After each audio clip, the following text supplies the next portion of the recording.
Ackerman from the city's communications department, and today we're joined by Alderman at Large Dennis Sullivan. Alderman Sullivan was first elected to the Board of Aldermen in 2003 after having served on the school committee. During his time on the board, Alderman Sullivan has been involved in pushing for mixed-use development in Assembly Square and the ongoing zoning overhaul. Alderman Sullivan has been a supporter of organizations like Somerville Cares About Prevention and the Trauma Response Network, which address mental health and substance misuse concerns. In his day job, Alderman Sullivan works for the Department of Corrections Employee Assistance Program, which helps personnel tackle stress, medical, and other personal issues. Alderman Sullivan grew up in East Somerville and now lives in 10 Hills with his wife, daughter, and dog. Welcome to the show, Alderman Sullivan. Thank you, Megan. It's great to be back. Great. Here at Alderman at work. Yeah, so I know the board is back from a little summer hiatus, but the big issue you were talking about in the spring, and I think that you're going to pick right back up with in the fall, is ongoing zoning and development issues in the city, and I know that's something that you have been very involved with in previous years. So I wonder if you could talk a little bit about just kind of what's going on and what you're kind of gearing up for and going into the fall. Well, last year in 2016, President White picked me to be the chair of land use. And we talked about the zoning of the entire city. It was broken up into a lot of community meetings, public hearings. We had different topics at those meetings, whether it be mobility, the effect on residential neighborhoods, arts, the economy, mobility, how people are going to get around, make sure it's a transit-oriented development.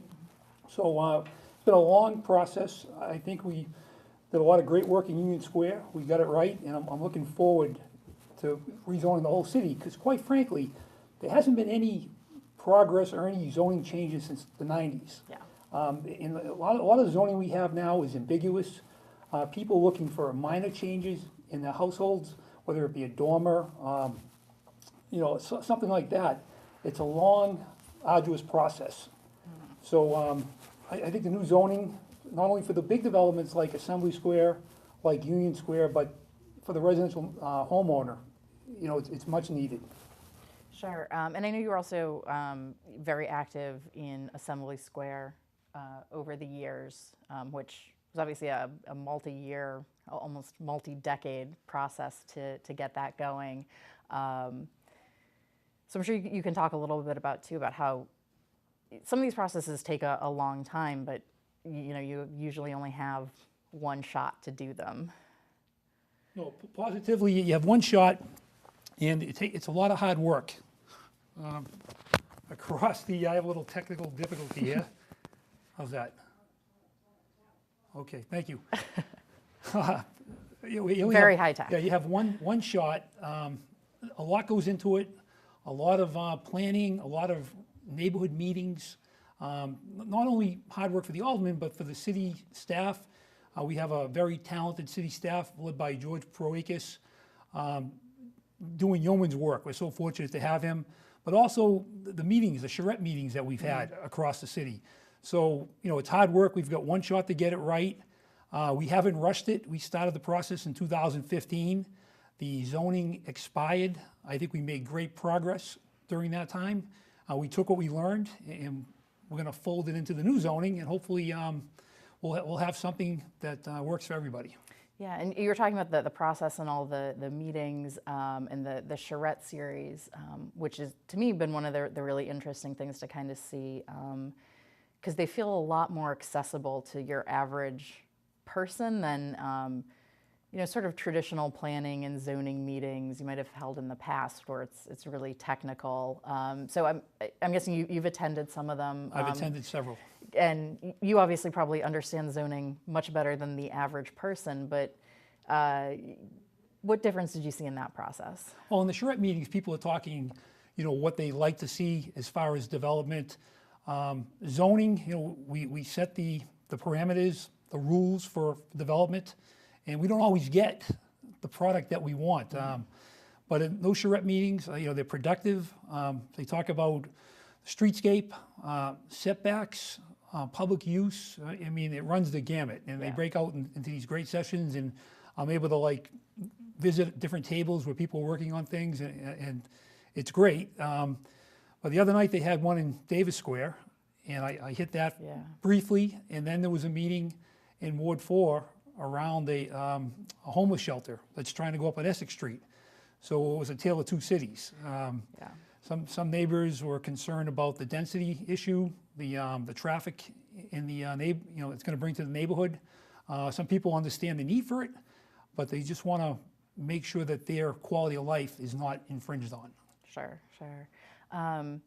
Along with zoning, one of the big issues the city and the board have both worked on is around climate change. We're seeing more and more the effects of that. Even locally with the wacky weather we've had in the past couple of weeks as we transition into fall. Our Office of Sustainability and the Environment has done a lot looking at carbon emissions and some of the steps folks can take. But this is something that the board has also taken an active role on, and I know you've been very vocal about a few legislative changes. Definitely. Right now, we're using hybrid vehicles in the fire department, in the planning department. We have no more polystyrene. Styrofoam for those who aren't. In Somerville, as far as restaurants are concerned. Plastic bags are banned in the city. We're still working towards that net zero carbon footprint. Sure. We have a long way to go. We can address some of that through the new zoning with environmental standards for emissions. So a lot of hard work has gone into it.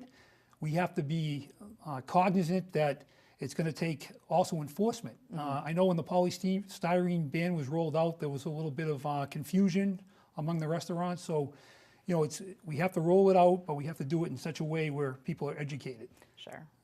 Yeah, a big part of this whole effort seems to be educating folks, letting them know about the different alternatives and a lot of the really small things people can do that'll help reach the goal of carbon neutrality. And the recycling too, the zero sort recycling that we have the blue barrel with the green top. People can put all their recyclables in there, and it really makes a difference. Yeah, it's much easier when you can just pop everything in instead of having to sort everything out. And starting with your work on the school committee, the city's youth have been, a group that you have cared a lot about, as well as the seniors. I know you've, over the years, done a lot of work on both of those groups, especially around safety. So in the past year, the board worked with the state delegation and the administration on some traffic changes that I think affect the safety of both children and seniors. So you want to talk about that a little? Sure. I'm happy to say that the city of Somerville has a 25-mile-per-hour limit across the entire city. However, around schools, senior buildings, the speed limit is 20 miles per hour.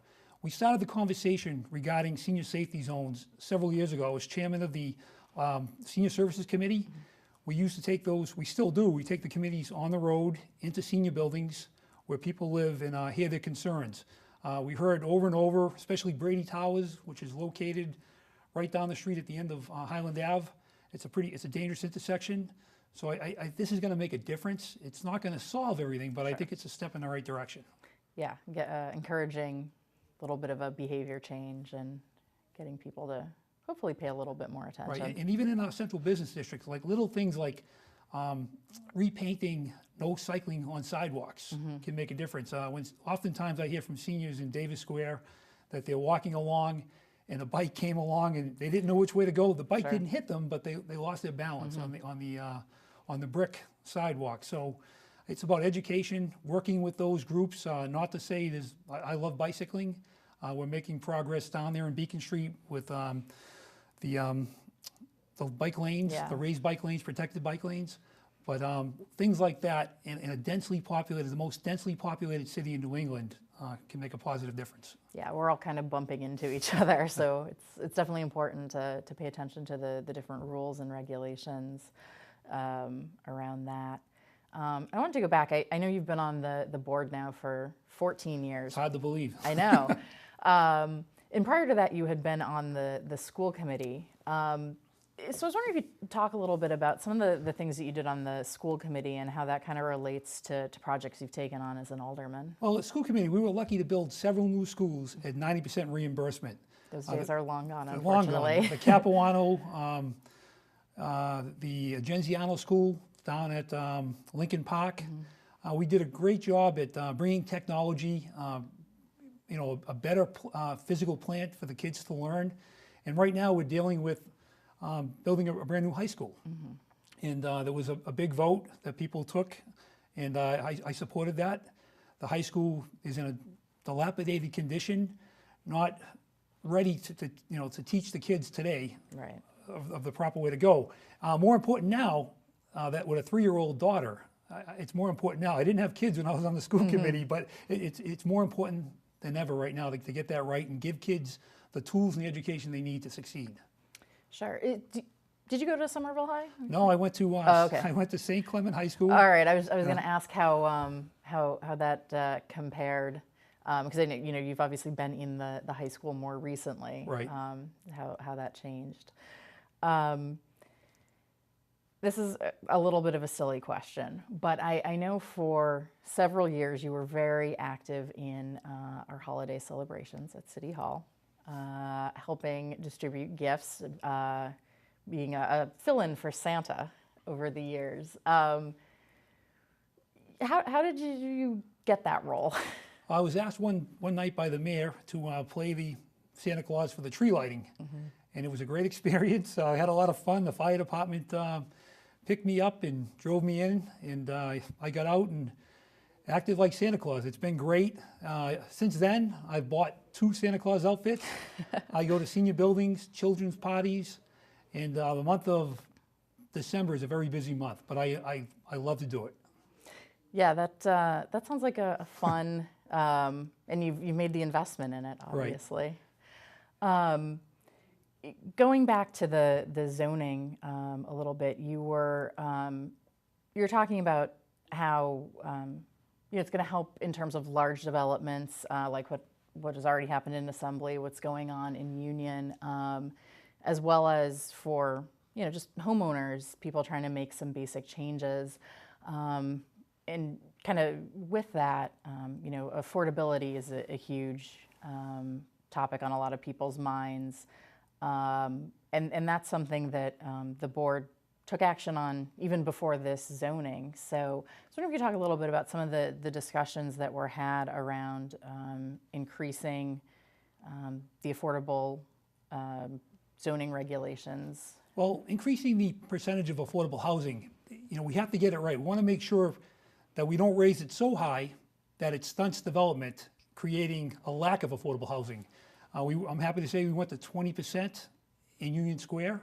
I'd like to see it at least that amount going forward across the city, but more than that, I'd like to have it the highest rate it can be without having a negative impact.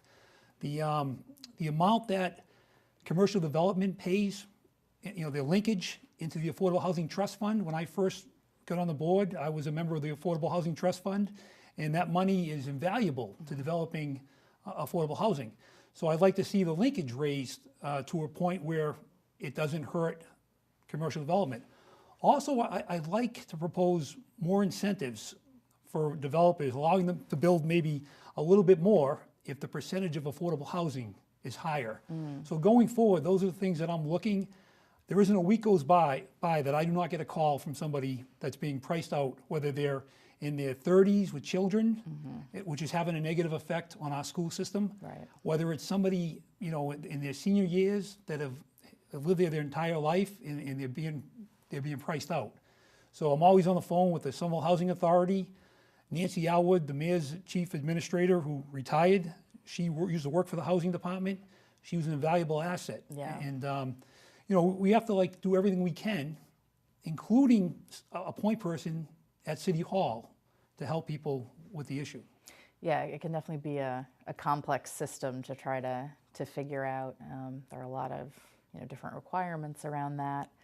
And And then there are also folks who, make a little too much money to get into Right. those units. And I know that has been an area that Mayor Curtatone and the board have really been trying to get a handle on, how can you help those folks in the middle who don't qualify for maybe the inclusionary units or any housing subsidies, but are also getting priced out just because of the market. No, absolutely. We have a residency requirement for new employees here in the city, and some of them, quite frankly, when I look at their salaries, can't make it, whether they're working for the DPW, traffic and parking.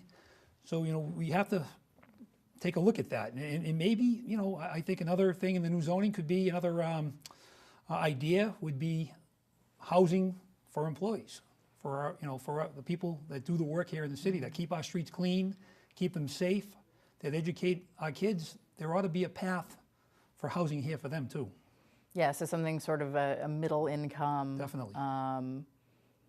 But for folks, who don't fit those federal or state requirements, like kind of a workforce housing. Positively. Yeah. And then something else I know that happened last year, around the same time, I think, as you were talking about the zoning, was also increasing the residential exemption homeowners can get on their taxes as another way to kind of help chip away. So the we have a lot of affordability. seniors here in the city, and everybody's eligible. And it used to be 30%.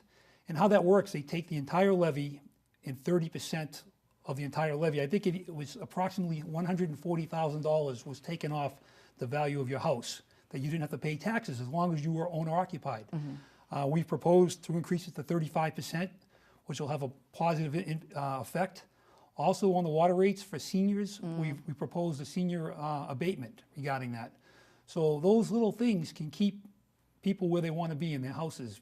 People, a lot of times, in Somerville, people are house rich but cash poor. Sure. So those things are having an effect. Yeah, I know that, a lot of kind of little things, and everyone's trying to kind of think creatively around, we can't control the real estate market, but what are some of the things you can do to make it a little easier for folks to, offset the cost of that housing? In a lot of ways, we're victims of our own success.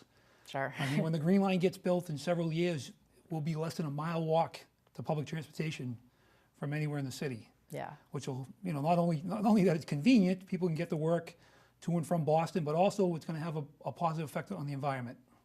Right, and also potentially be something that can help offset costs if folks they don't need to maybe have a car if it's a little easier to Definitely, access. car ownership is down across the city. We're looking in that in the zoning.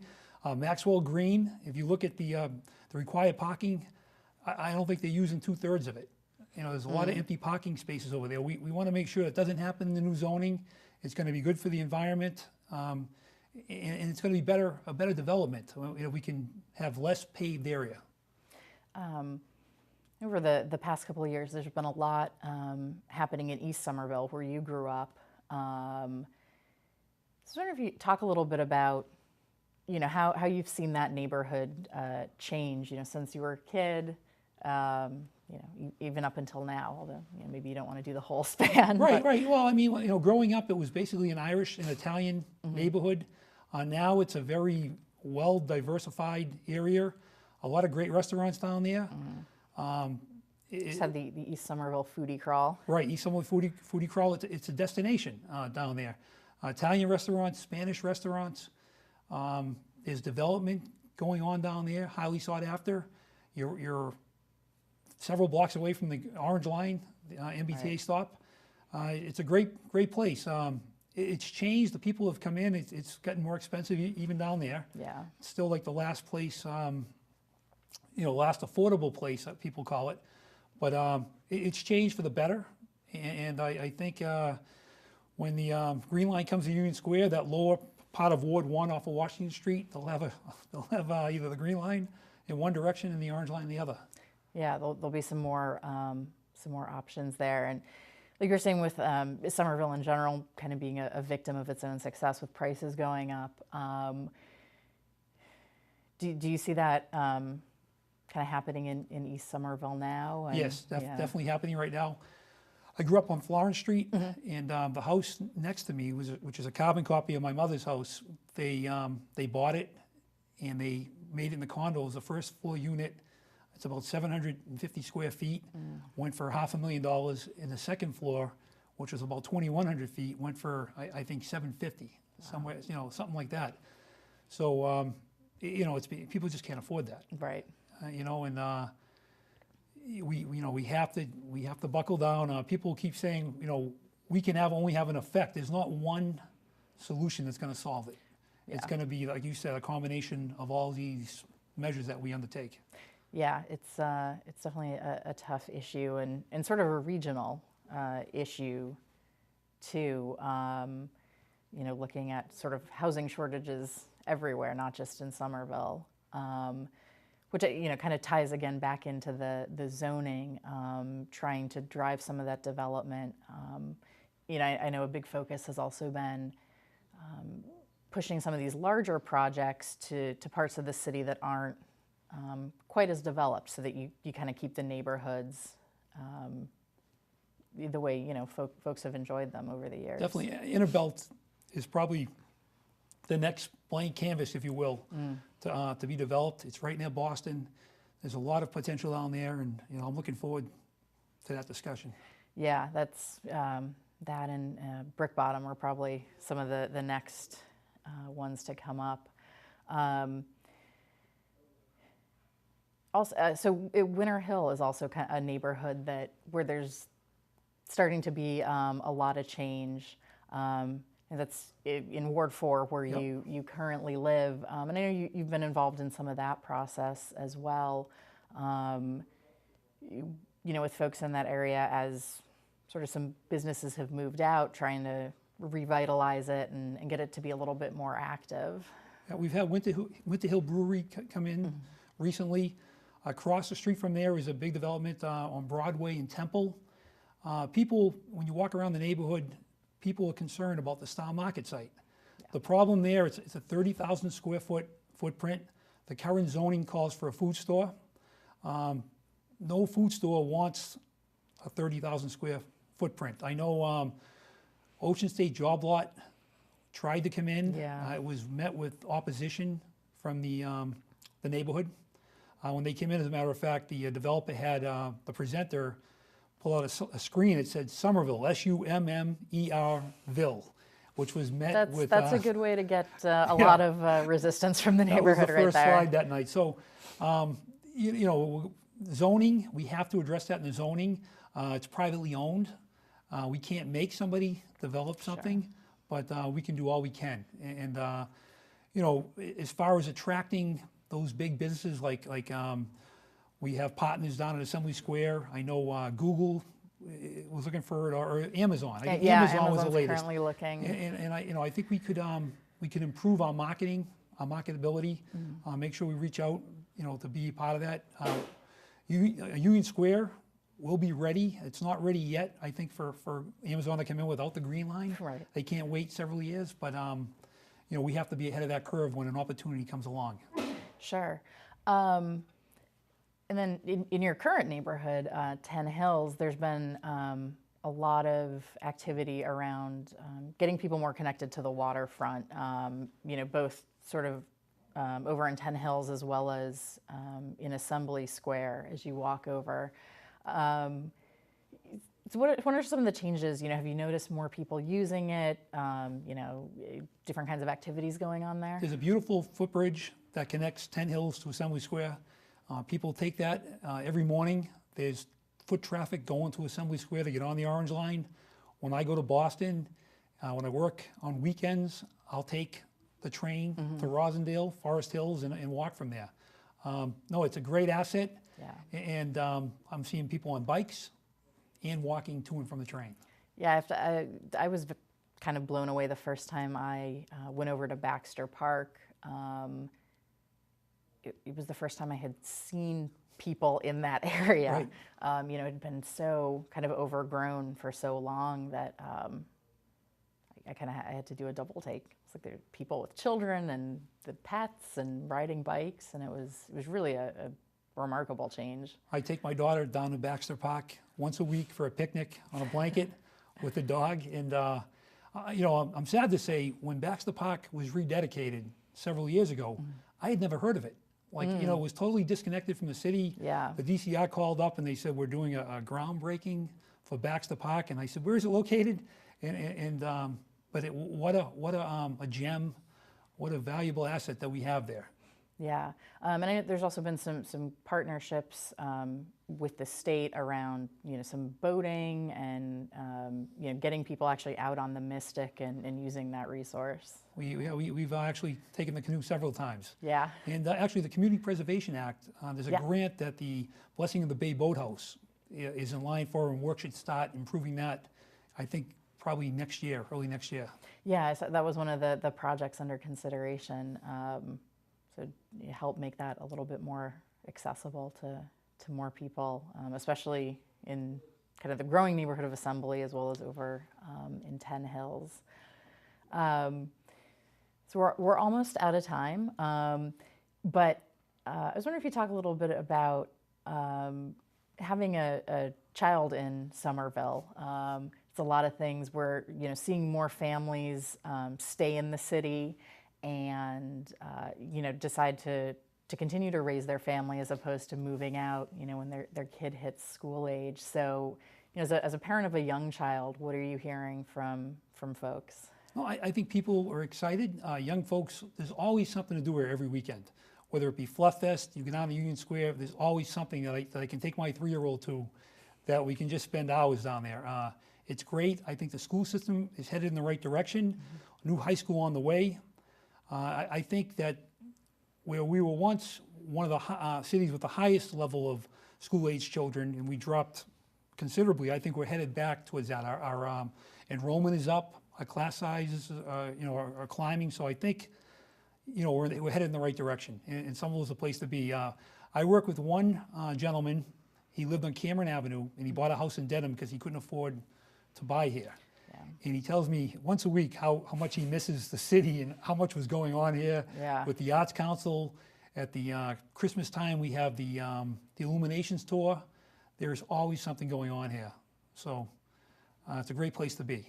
Yeah, and I know a lot of the things that we talked about, the changes that the mayor and the board are working on are really kind of trying to keep in mind that idea of making sure that families can stay here and that they can raise their families and then folks can stay and age in the community if they want to.